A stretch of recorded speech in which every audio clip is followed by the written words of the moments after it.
네, 안녕하세요. 루루채널 루루입니다. 오늘 시황 관련 좀 설명을 드릴 거고, 미증시 같은 경우에는 우선 지켜줄 자리는 좀 지켜줬어요.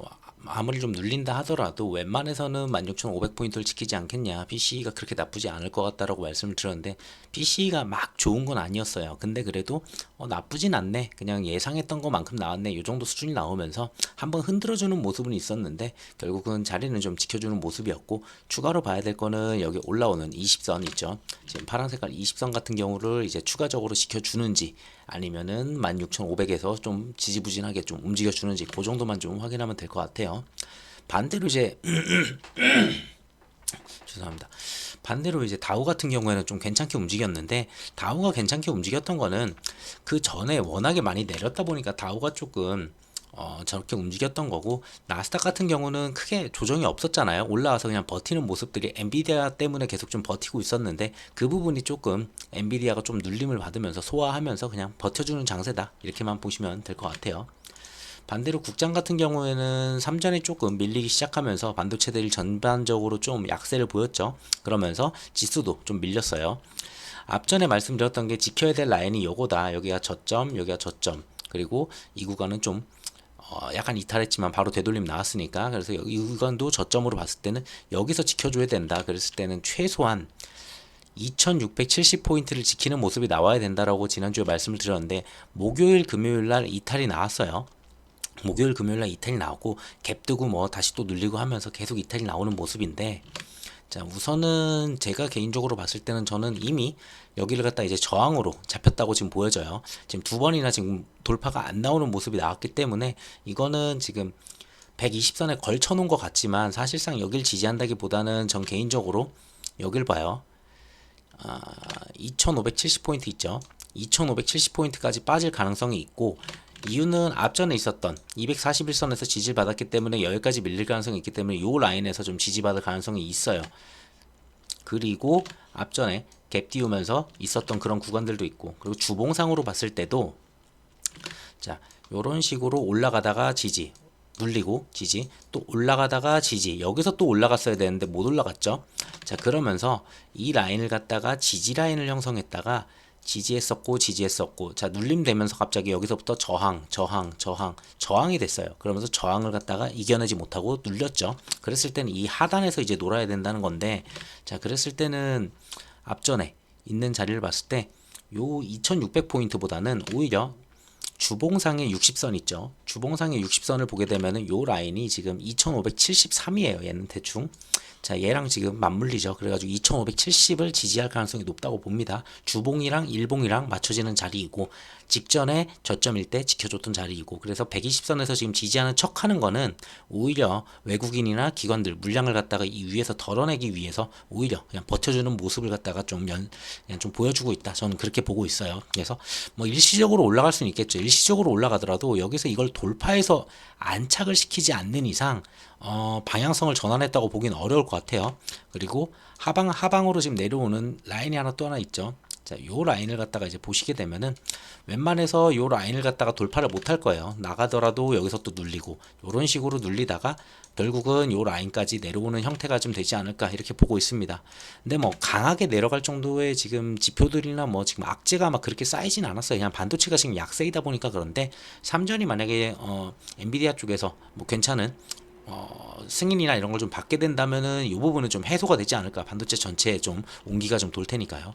근데 어쨌든 차트로만 봤을 때는 여기까지 내려올 가능성이 있고, 추가적으로 그 다음 봐야 되는 곳이 2500포인트예요.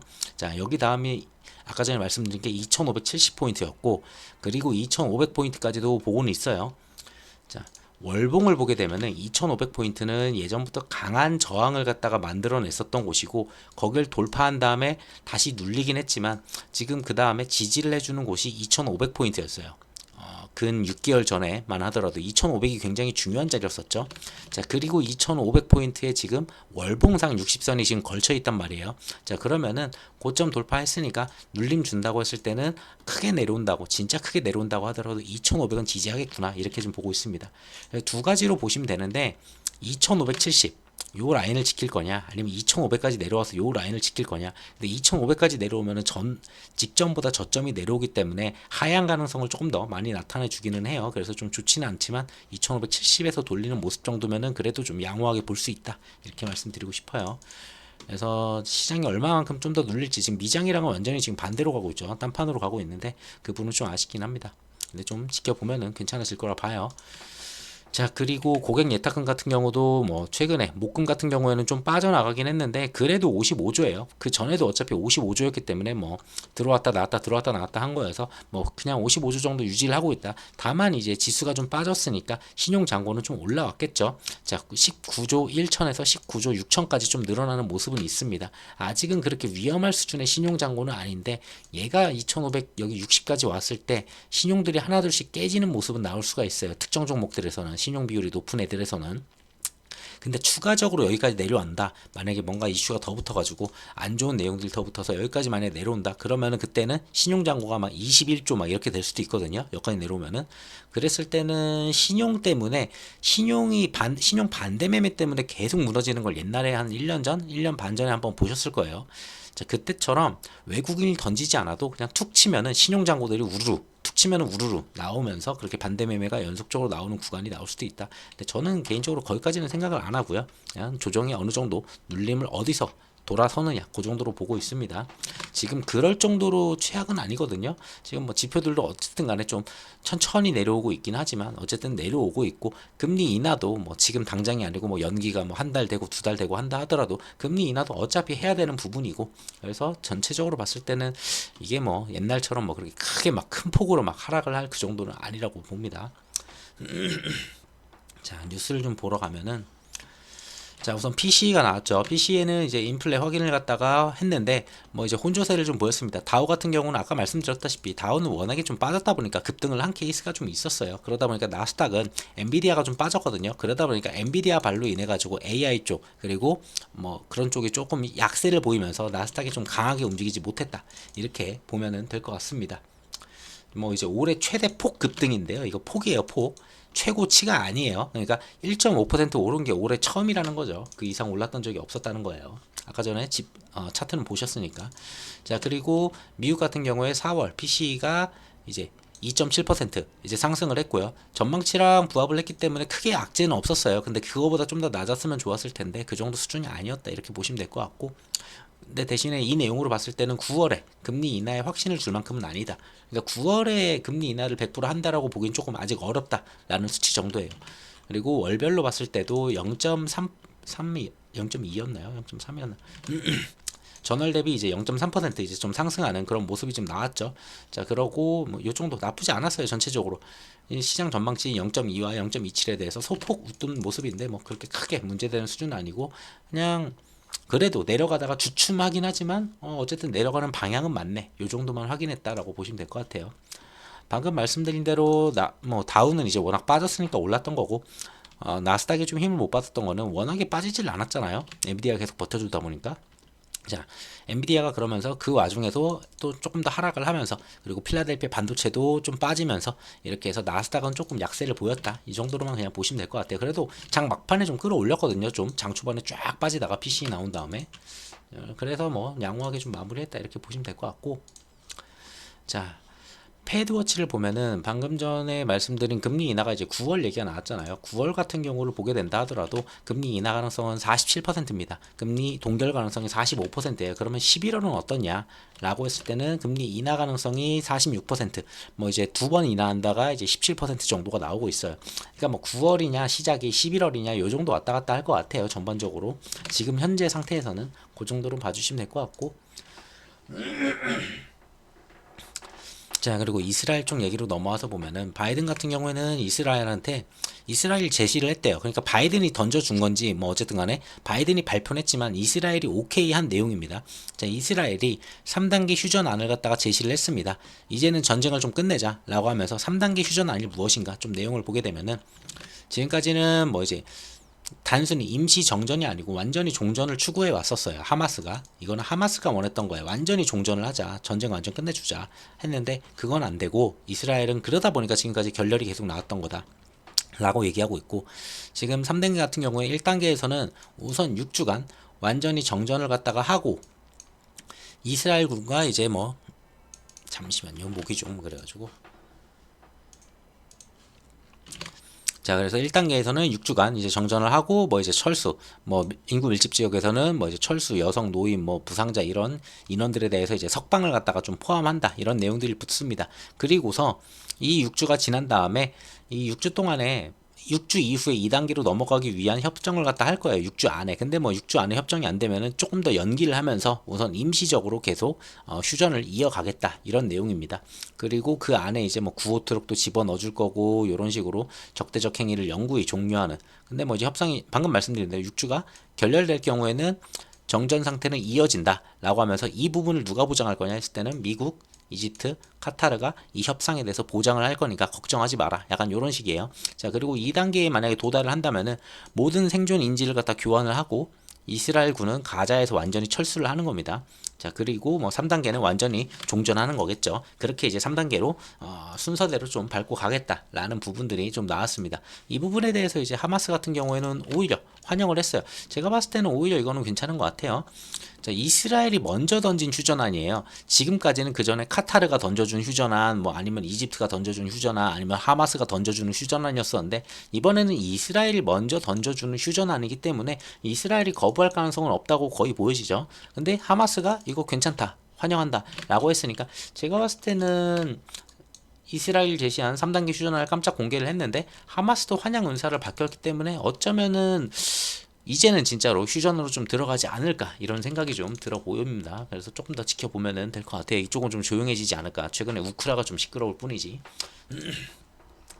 자, 그리고 우크라 같은 경우에는 계속 워낙에 전시 상황이지만 계속 밀리고 있었거든요. 우크라이나 영토가 계속 밀리다 보니까 결국은 이제 젤렌스키가 얘기를 했어요. 미국 무기로 러시아 본토 좀 공격하게 해달라 했는데, 그 부분에 대해서 결국은 이제 바이든도 이제 어느 정도 제한적으로 좀 일부는 좀 허용을 해주겠다, 공격을 허용을 해주겠다라고 하면서 얘기가 나왔습니다. 자, 그래서 이제 미국 무기로 러시아 본토를 이제 때릴 건데, 자, 그렇게 이야기를 하자마자 러시아 같은 경우에는 그러면은 너희들은 정말 큰 일을 치르게 될 거다라고 하면서 핵 사용을 할 가능성도 내비쳤어요. 그래서 러시아와 우크라이나가 전쟁이 좀 더 과격해질 수도 있겠다. 이스라엘이 끝난 다음에 다시 또 우크라이나가 또 시끄러지는 그럴 가능성이 좀 있어 보이는 그런 내용입니다. 자, 내용을 조금만 더 보면은 우선은 이렇게 러시아 본토 공격의 일부를 허용한다는 내용이 나오자, 이런 동향에 대해서는 러시아는 핵무기 사용까지 거론하면서 강하게 이제 좀 반발을 하는 모습이었고요. 자, 근데 여기 외에도 지금 또 나오는 것도, 독일 정부 같은 경우에도 이날 러시아 본토 공격을 허용한다면서 미국, 영국, 프랑스 협의한 사실을 모두 다 이제 발표를 했습니다. 그러니까 미국 미사일만 가지고 러시아 본토를 때리는 것도 아니고, 지금 웬만한 그냥 나토 국가들 미사일로도 그냥 다 때려라, 그냥 약간 이런 내용이에요. 그러다 보니까 러시아는 미국, 독일 등 본토 공격 허용을 방침을 갖다가 굉장히 강하게 비난을 하면서 반발을 했고요. 핵 이야기가 계속 나오고 있는 거예요. 그래서 자, 만약에 핵을 던진다면은 나토가 움직이겠죠. 그리고 미국도 움직이고, 진짜 말도 안 되는 일이 벌어지니까 핵은 절대 없었으면 좋겠고요.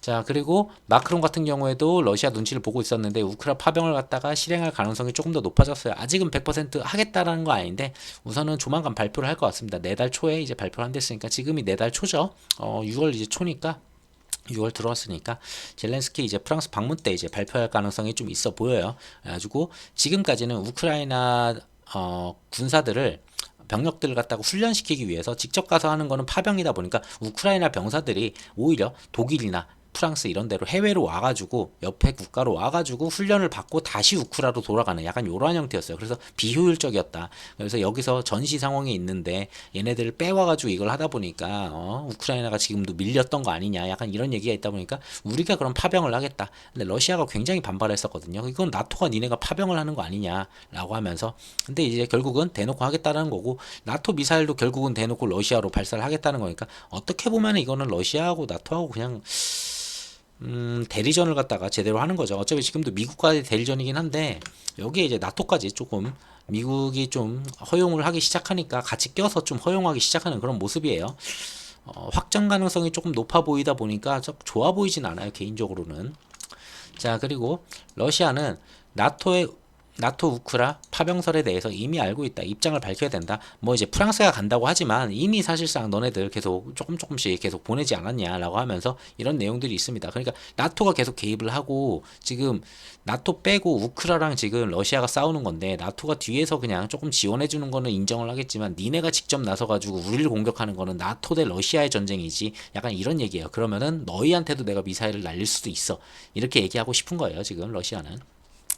자, 그래서 이런 얘기가 계속 오가면서 지금 러시아하고 우크라이나 사이에서 우크라이나 뒤에서 나토, 미국이 조금씩 약간 좀 더 불을 더 질러주는 약간 그런 모습이에요.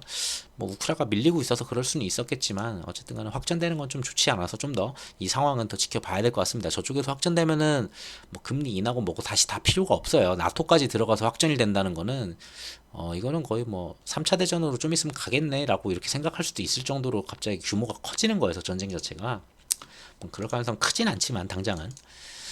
자, 그리고 대만 쪽도 좀 시끄러웠었죠. 지난주에 말씀드릴 때 이제 대만 포위 훈련을 갖다가 했다라고 말씀을 드렸어요. 자, 근데 중국이 대만 포위 훈련 재개 가능성을 갖다 언급했어요. 한 번 더 하겠다 우리. 한 번 했는데 우리 또 할 거고 뭐 니네가 별로 말 안 들으면 또 할 거야. 계속 할 거야. 대만 놔두고서 계속 우리는 훈련할 거야. 니네 공격하는 걸 갖다가 했는데 대만은 이제 유사 훈련에 후속 가능성이 있다고도 얘네도 인정을 했어요. 그러니까 얘네가 와서 또 한 번 하겠구나. 이미 인정을 하고 그러고 있습니다. 그래서 또 한 번 포위 훈련이 또 나올 것 같고요.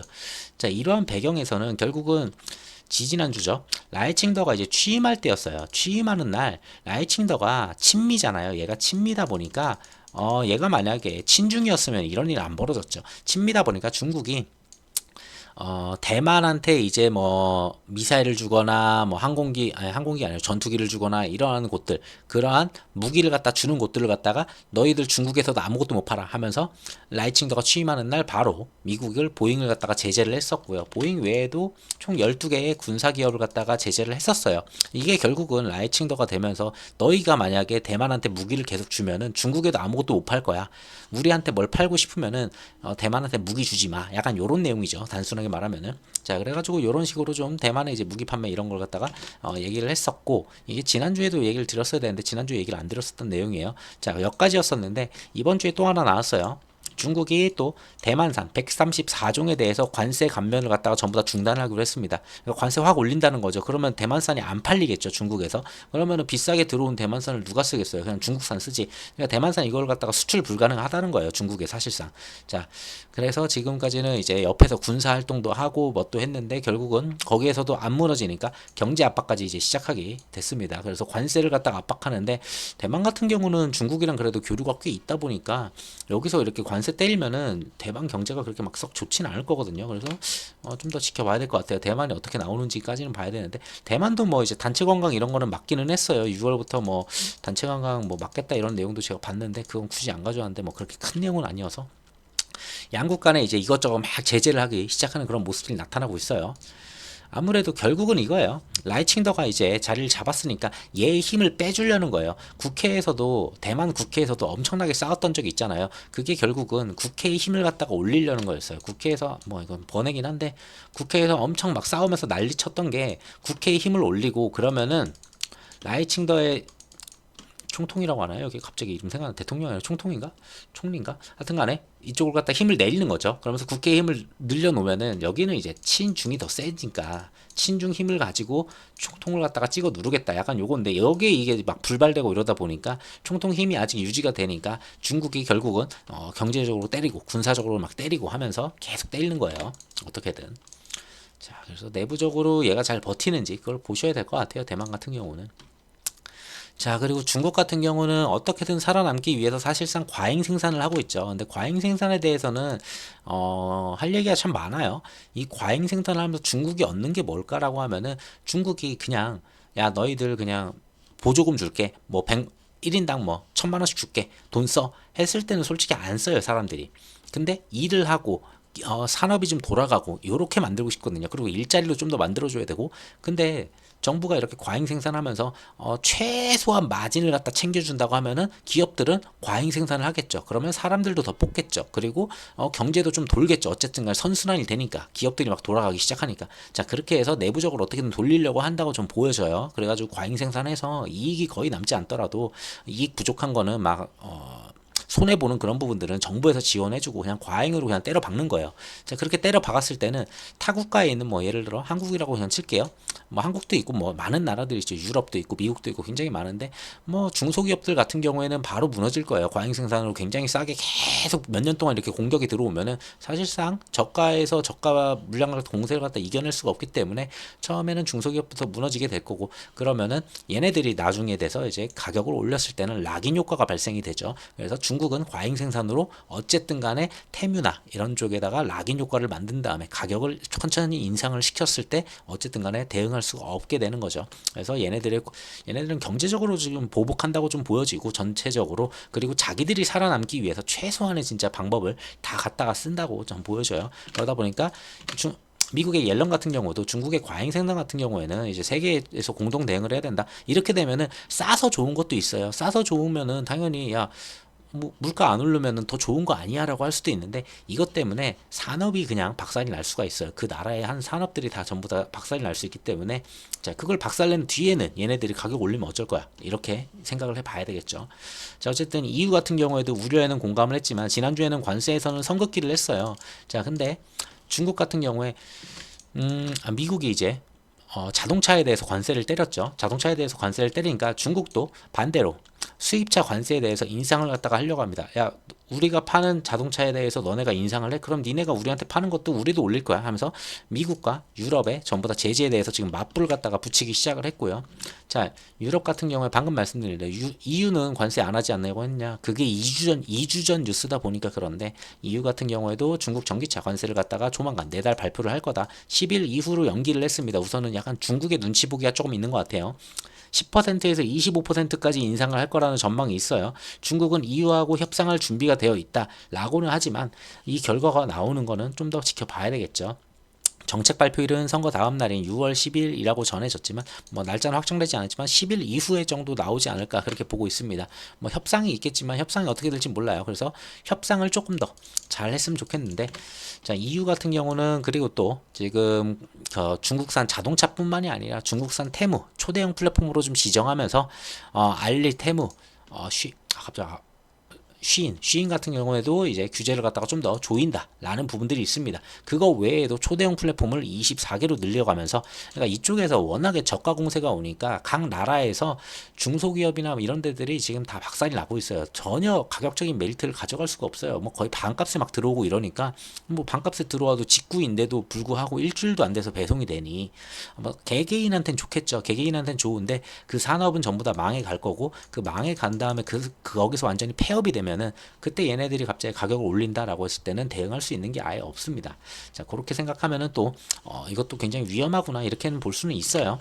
근데 뭐 당장에 또 싸게 사는 것도 좋긴 하니까 그것도 나쁜 건 아니니까요. 싸게 살 수 있는 걸 찾아가지고 산다는데 뭐 그거는 개개인이 자유죠.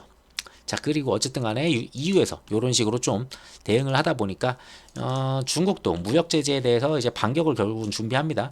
유럽에서 뭐 돼지고기가 좀 많이 오나 봐요. 돼지고기 빤텀핑을 갖다가 이제 검토를 하고 있다. EU산 특정 고기에서 이제 증거를 갖다가 수집하고 있다. 자, 중국이 유럽을 상대로 돼지고기 빤텀핑 조사에 대해서 나설 거다. 관측이 된다면 중국과 EU의 무역 분쟁은 좀 더 심화될 가능성이 있다. 안 그래도 지금 독일하고 중국은 관계가 그래도 좀 좋아요. 독일하고 중국은. 그러다 보니까 주고받는 게 많았는데 EU 눈치를 보고 있거든요. 독일이 살기 위해서는 무조건 중국에다가 수출을 해야만 해요. 근데 EU가 자꾸 중국이랑 싸우려고 하니까, 중국이랑 계속 적을 두려고 하니까 독일 입장이 참 애매해요. EU 편을 들자니 그렇고 중국 편을 들자니 또 그렇고, 이도저도 아니게 왔다 갔다 하는 게 지금 독일이고요. 프랑스 같은 경우는 약간 EU 쪽이긴 해요. 그래도 어쨌든 간에 프랑스도 중국에다가 갖다 파는 게 워낙 많다 보니까 이쪽의 관계가 안 그래도 꼬여 있는데, 여기서도 만약에 무역 분쟁이 또 일어난다라고 하면은 전 세계적으로 진짜 무역 분쟁이 심각해질 거라고 보여집니다. 그래서 좀 계속 좀 보셔야 될 것 같아요. 아직은 결론이 안 났어요. EU에서 이제 그 부분을 갖다 6월 10일 뭐 이후 정도에 이제 발표할 것 같은데, 거기서 제재를 하면은 중국도 분명히 EU를 바로 때리겠죠. 미국도 아니고 EU 정도인데 EU 정도는 그냥 바로 때릴 거예요. 자, 그리고 중국은 저런 식으로 밖에서는 뭐 이제 밖에서 서방 국가한테들한테는 이제 전부 다 제재하고 뭐 대만도 제재하고 무역 관세 전쟁하고 이러고 있는데 중국 같은 경우 내부에서는 사상 최대 64조 원의 반도체 펀드를 갖다 조성을 합니다. 앞전에 30 몇 조 원인가 또 때려 박았거든요. 그러고서 2배 가까이 되는 64조 원, 20 몇 조였었나 그 전이 20 몇 조인가 30 몇 조 이 정도 됐어요. 그 전에 지원했던 게. 그리고 64조 원을 또 때려 박습니다. 자, 결국은 이거는 미국 규제에 대한 대항이에요. 그러니까 우리는 중국 같은 경우는 우리는 다 만들 수 있다. 원유 같은 거야 뭐 러시아나 이란이나 이런 데서 다 들여올 수 있는 거고 뭐 금도 충분히 있고 광물도 다 있고 리튬도 있고 없는 게 없죠. 땅도 있고 인구도 있고 다만 없는 거는 반도체예요. 이 반도체가 없다 보니까 여기서 이제 첨단 이쪽 기술에서 조금 약간 기고 있다 보니까 계속 그 반도체 기술 그리고 반도체 장비들 이런 게 필요했었는데 거기서 워낙 제재가 당하다 보니까 얘네들은 요것만 가지는 순간에는 모든 걸 다 가진다고 보여져요. 그래서 이 부분을 니네가 그렇게 막는다면 우리가 직접 하겠다라고 하면서 진짜 말도 안 되는 수준으로 지원을 때리고 있습니다. 중국 내에서는. 그러니까 내부 내수를 갖다 살리고 외부로는 반덤핑으로 또 던져버리고 그러면서 외부 경제를 갖다 박살내고 그 와중에 관세 전쟁을 또 하고 굉장히 복잡해요 이쪽도. 자, 그러면서 미국 제재 지금 뭐 이제 제재를 미국이 한 곳들이 많죠. 러시아도 제재, 중국도 제재, 북한도 제재, 그 이외에 뭐 이제 이란도 제재했죠. 뭐 핵 이런 것들도 있었죠. 그리고 사우디도 사실상 중국에 어느 정도 라인이 있어요. 그러다 보니까 이쪽에서 이제 글로벌 그림자 경제들이 조금 있는데 그 안에 가장 중심은 중국입니다. 그 중심에 중국이 왜 이렇게 됐냐라고 봤을 때는 미국이 여기저기 막 수출도 때리고 제재도 때리고 각 나라를 워낙에 때리다 보니까 회피의 축으로 결국은 형성을 하고 있어요. 중국이 중심이 이제 돼가지고 옆에 쫙 이제 애들이 좀 붙는 거죠. 봤을 때는 중국을 중심으로 러시아, 이란, 베네수엘라, 북한 어쨌든 간에 미국 등 서방에서 이제 금융 무역 제재를 받은 국가들이 전부 다 같이 모여가지고 상호 협력을 갖다가 하면서 얘들끼리 이익 관계를 갖다 만들고 있어요. 이 안에서 화폐는 위안화로 지금 돌고 있고요. 자, 그러다 보니까 중국 같은 경우에는 뭐 얘네들이랑 이제 거의 다가 석유가 나는 곳들이에요. 그러다 보니까 크게 할인된 가격에 석유를 삽니다. 주요국들한테. 그리고 중국은 워낙에 물건이 많다 보니까 그 물건도 또 싸게 팔겠죠. 그래서 중국이 세계 최대의 석유 수입국이에요. 석유를 사주고 그 돈을 갖다가 그 돈으로 걔네들은 무기도 만들고 생활을 하는 거예요. 다른 애들은. 왜? 미국이 전부 다 제재해가지고 우리 석유 못 캐게 하고 석유 막 어쩌고 뭐 경제적 제재를 하다 보니까 팔 데가 없죠. 그걸 중국이 전부 다 받아주면서 중국 돈을 주는 거예요. 자, 그런 식으로 중국의 경제를 유지하기 위해서 최소한 하루 평균에 1100만 배럴 이상 석유를 구입을 했습니다.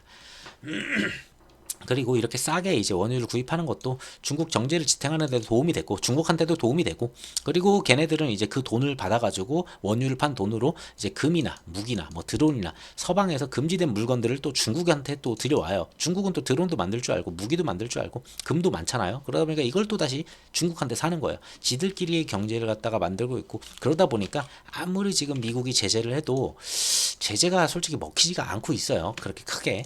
자, 이런 나라들이 워낙에 많다 보니까 얘네들끼리 제재가 됐던 거죠. 그 많은 국가 중에서 하나만 때렸으면은 전혀 상관이 없는데 여기저기 워낙 제재를 많이 두니까 미국이 얘네들이 그럼 니네랑 거래 안 해. 우리끼리 하자. 약간 요렇게 된 거예요. 그래서 두 개의 축으로 나뉘어졌다. 어떻게 보면은 사회주의 쪽이 약간 좀 있고 그리고 나머지는 서방 국가, 미국과 EU를 중심으로 약간 좀 축을 갖다가 가져가는 모습이 점점 강해지고 있어요. 예전보다는. 자, 우선은 요 정도만 좀 말씀드렸고 요 안에서 궁금하신 거는 여기저기 뉴스 좀 찾아보시면 조금씩 이해가 되실 거예요. 뭐 중국의 지금 상황에 맞춰서 지금 중국은 과잉 생산을 했던 거고 어떻게 보면은 근데 그 과잉 생산에 대해서 관세를 때리니까 관세 전쟁이 일어난 거고 그리고 반도체가 필요했는데 미국이 반도체를 막으니까 중국은 반도체가 필요하니까 반도체에 대해서 자급자족을 하겠다고 때려든 거고 그리고 중국이 대만을 갖다가 건드린 거는 대만의 라이칭더가 친미기 때문에 친미니까 너네들을 때려가지고 국회라도 친중을 만들어 보겠다라고 하는 게 중국의 전략이죠. 그렇게 되다 보니까 이런 저런 내용들이 이렇게 많이 엮여져 있다 이렇게 보시면 될 것 같아요. 자, 그리고 바이든하고 트럼프 이제 얼마 안 남았죠. 한 6개월도 안 남은 것 같아요. 대충 이제 한 5개월 남은 것 같은데 자, 우선은 트럼프 같은 경우에 저는 이게 설마 만장일치가 나올까 싶었는데 배심원단에서 만장일치가 나오면서 성관계 입막음 관련해 가지고 34개 혐의가 모두 다 유죄 판결이 나왔습니다. 뭐 이거는 배심원에서 나왔기 때문에 어쨌든 만장일치로 유죄가 됐기 때문에 이제 판사의 선고가 남았어요. 그래서 7월에 이제 형량을 갖다 선고할 건데 7월 11일 날 선고를 합니다. 근데 이때도 어차피 판사가 연기를 할 수도 있고요. 형을 갖다가 던져주는 걸 11월 뭐 선거 이후로 넘겨주거나 아니면은 질질질 끌거나 이럴 수가 있어요. 그래가지고 크게 여기 때문에 뭐 7월 11일 날 막 갑자기 구속이 된다 이럴 가능성은 거의 낮다고 봐요. 다만 이것 때문에 유죄가 판결이 났다는 거 이 이유 하나 때문에 어느 정도 지지율은 이탈을 할 수 있을 것 같아요. 트럼프 쪽에서. 자, 그래가지고 트럼프의 유죄 판결 후에 이제 미국 여론조사를 했는데 바이든이 2% 정도 약간 조금 앞서가기 시작합니다. 한 2% 정도 벌어온 것 같아요. 트럼프한테 좀 힘들어 하다가 요거 때 이제 2% 정도 벌어왔는데 뭐 트럼프는 계속 재판이 조작됐다라고 이제 항소할 거다 얘기를 하고 있습니다. 자, 저 정도 있으니까 이제 미국 대선은 뭐 저렇다 정도만 보시면 될 것 같고, 자, 미국은 어쨌든 간에 앞서서 이런 내용들과 또 비슷해요. 쫙 중국의 지금 상황과 대만과 이후의 여러 가지 상황들이 다 꼬여 있는데 거기서 이제 미국은 달러가 강세였잖아요. 달러가 강세고 달러가 안전자산이고 달러가 굉장히 귀했기 때문에 모두 다 전 세계가 달러를 가지고서 통용을 해왔어요. 그러다 보니까 계속 국채를 찍어서 달러를 찍어도 어쨌든 간에 국채를 계속 사주는 사람들도 있었고 안전하다, 안전자산이다 이랬어요. 근데 1800억 불 이제 쏟아지는 이제 미국 국채 같은 경우에 솔직히 살 사람이 크게 많지가 않습니다. 어떻게 보면은. 자, 이걸 보면은 우선은 중국 같은 경우에는 미국 국채를 워낙에 계속 팔고 있었어요. 꾸준히 팔고 있었고 꾸준히 팔면서 금과 은을 사고 있었어요. 그러다 보니까 금값이 지금 말도 안 되게 지금 올라가 있죠. 금과 은을 갖다가 꾸준히 사들였고 그 금은 또다시 경제적 제재를 받고 있는 애들한테 원유를 받으면서 또 이제 사주고 있죠. 그리고 그 안에서 위안화는 점점 통용되는 양이 점점 늘어나고 있어요. 옛날에 보면은 사우디랑 이제 미국이랑 원유를 갖다가 이제 주고받으면서 달러로 이제 거래를 했었죠. 달러로 거래를 했었기 때문에 달러가 강세를 갖다가 이루면서 그 원유를 갖다가 할 때 모든 전 세계 국가들이 달러를 쓰다 보니까 달러가 점점 줄어들고 더 찍어도 전혀 문제가 없었던 그런 상황이었어요. 근데 지금은 위안화가 어느 정도씩 계속 들어오다 보니까 뭐 당장에 벌어질 일은 아니에요. 지금 말씀드리는 거는. 향후에 경제 축이 두 개로 갈릴 수도 있지 않을까 이런 생각은 계속 듭니다. 자, 이런 식으로 들어가고 있고 일본 같은 경우도 엔화가 좀 와야 되는데 엔화 가치가 워낙에 빠지니까 엔화 방어를 위해 가지고 한 번씩 매각을 해요. 얘네들도 돈이 없다 보니까 어쩔 수 없이 일본이 미국 국채를 제일 많이 들고 있잖아요. 근데 돈이 없는데 엔화는 방어해야 되는데 엔화는 살려야 되잖아요. 그러면 결국은 엔화를 안 살리면은 기업들이 다 죽으니까. 그러니까 엔화를 살리기 위해서 엔화를 의도적으로 끌어올리는 거죠. 쓸어 담는 거죠. 쓸어 담으면서 의도적으로 이제 끌어올리는 건데, 자, 그러려면 돈이 필요하잖아요. 그래서 미국 국채를 또 팔 가능성이 조금씩은 계속 나와요. 예전에도 한번 움직일 때 국채 쫙 빠지면서 엔화 쫙 올라가고 그런 적이 있었어요. 그러니까 국채 팔고서 엔화 바로 쓸어 담는 약간 이런 식으로 방어를 하거든요. 얘네들도. 자, 그런 식이 있다 보니까 그렇게 보시면 되고, 자, 그리고 미국 발행은 계속 늘려가는데 지금 6월 7월에도 이제 6,300억 가까이가 또 이제 나온다라고 이렇게 얘기를 하고 있습니다. 그래서 이 국채가 빠지는 게 뭔 상관이냐라고 생각을 할 수 있는데, 이 미국 국채가 이렇게 안 팔리게 되면은 미국 국채 금리는 올라가요. 국채가 안 팔린다는 거는 매도세가 강하기 때문에 떨어지죠. 그 이야기는 미국 국채 금리가 올라가요. 왜? 미국 국채 금리를 더 올려줄 테니까 니네 사. 지금이야 뭐 한 10년물 같은 경우에 지금 4.5% 정도 되죠. 자, 근데 여기서 안 팔리네? 그러면은 5%가 될 거예요. 5%가 되면은 연간 5% 준대. 그러면 살만하지. 연간 5% 그냥 앉아서 먹는데 미국이 망하겠어 하면서 그러면 또 사지는 거예요. 그래가지고 미 국채 금리가 안 내려오고 있다. 저는 이렇게 보고 있어요. 이걸 누가 좀 쓸어 담아줘야 되는데 그 쓸어 담아줄 얘기들이 없다 보니까 그러면은 발행이라도 좀 그만 멈춰줘야 되는데 이것도 멈춰지지가 않다 보니까 대량으로 워낙 발행이 되다 보니까 이거는 금리를 더 올려가면서 지금 이제 발행이 되고 있는 이런 상황이다. 그래서 미 국채 금리가 계속 안 잡히는 그런 모습들이 좀 이어지고 있다. 이거 말씀드리려고 했고요. 자, 일본 같은 경우에 엔화 약세를 막으려고 1년 반 만에 이제 시장 개입을 했어요. 뭐 얘네들 말로야 1년 반 만에 시장 개입인데 제가 기억하기로 6개월 전인가 전에 좀 됐어요. 한번 차트 볼까요? 여기 엔화 하나 갖다 놓긴 했는데 언제였더라? 이때였어요. 이때 분명히 조작했어요. 이때 국채가 제가 국채랑 같이 연동해서 봤는데 국채 팔면서 엔화를 갖다 쓸어 담으면서 이렇게 날라 올라오던 거 찍어 눌렀거든요. 그냥 돈으로. 근데 결국은 어쩔 수 없이 또 다시 올라오니까 지금 찍어 누르려고 하는 거예요. 지금 말도 안 되게 지금 달러 베이스고요. 여기 원 달러를 사는데 일본 돈이 얼마나 많이 필요하냐예요. 그 말은 이게 올라가면 올라갈수록 달러는 강세인 거고 엔화의 가치는 거의 쓰레기가 돼가고 있어요. 그러니까 엔화의 가치는 지금 안 그래도 올라와서 100이었었는데 지금 150이잖아요. 화폐 가치가 50%가 녹아내린 거예요. 얘네들 같은 경우는 그냥 일본 화폐가 50%가 그냥 녹았다 이렇게 보시면 돼요. 단순하게. 얼마 동안? 기간은 21년부터. 진짜 짧았어요. 이 기간 안에 그렇게 녹았고, 이때 보면 2013년도에 이제 75불이었잖아요. 75불이었던 게 지금 2배가 갔으니까 얘네들 같은 경우에는 사실상 2배가 됐잖아요. 자, 달러 하나를 사는데 예를 들어 한국 돈으로 단순하게 얘기를 하면은 원달러 환율이 1,000원이었는데 지금 얘네들은 2,000원 된 거예요. 요 기간 안에. 자, 그런 식으로 얘네들은 지금 2배가 된 상태다 보니까 기업들도 힘들어요. 그래서 이걸 눌러주려고 해요. 계속. 엔화 가치가 너무 빠지니까, 엔화가 쓰레기가 돼가고 있으니까 그걸 인위적으로 지금 막으려는 거예요. 계속. 그래서 한 달간 지금 86조 원을 갖다가 때려 붓는 거예요. 때려 부어서라도 지금 어떻게든 막겠다는 건데, 이게 붙다 보면은 한계가 붙여요. 분명히 한계가 오면은 결국은 미 국채를 갖다가 가장 많이 들고 있다 보니까 미 국채를 던져요. 이걸 던지고, 자, 엔화를 사겠죠. 엔화를 쓸어 담으면서 아예 달러를 쓸어 담겠죠. 그러면서 이제 환율을 방어를 하겠죠. 자, 그러다 보니까 미 국채를 던지게 되면은 미 국채는 하락을 하고, 그러면 미 국채 금리는 상승을 하겠죠. 그 이야기는 미 국채 금리는 더 상승할 수도 있겠구나, 이렇게도 또 생각을 해볼 수 있고. 자, 그리고 그 이야기는 한마디로 달러 강세가 계속 이어진다라는 거고, 달러가 엔화를 갖다가 밟고 있죠. 자, 근데 금리 인하를 지금 하려는 곳이 하나 있어요. 자, EU죠. EU 같은 경우에 이번에 금리 인하를 한다고 하는데 6일이에요. 6일날 20이 이제 통화정책 회의가 있는데, 요 날 이제 하는지 안 하는지 봐야 될 것 같아요. 목요일날 요거 하면은 달러가 더 강해질 거예요. 왜? 얘네들이 금리 인하를 하잖아요. EU가 만약에 금리 인하를 하면은 유로화 가치는 떨어져요. 당연히 유로화 가치는 떨어지겠죠.